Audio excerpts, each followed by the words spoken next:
Проходить диспансеризацию можно будет в вечерние часы и по субботам. Премьер-министр Дмитрий Медведев утвердил ряд изменений в программу государственных гарантий бесплатного оказания медицинской помощи. В этом году в России диспансеризацию должны пройти более 61 миллиона человек. В первые 2 месяца это уже сделали около 8 миллионов.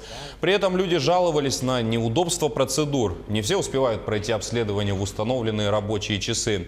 Для устранения этих препятствий регионы обязали определить перечень организаций, в которых диспансеризация должна проводиться в полном объеме.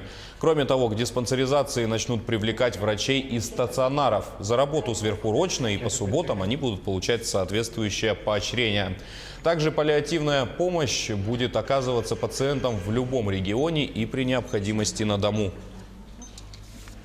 Выплаты детских пособий, а также пособий по безработице будут производиться только на карты платежной системы МИР. Постановление правительства об этом подписано 11 апреля и вступает в силу с 1 мая.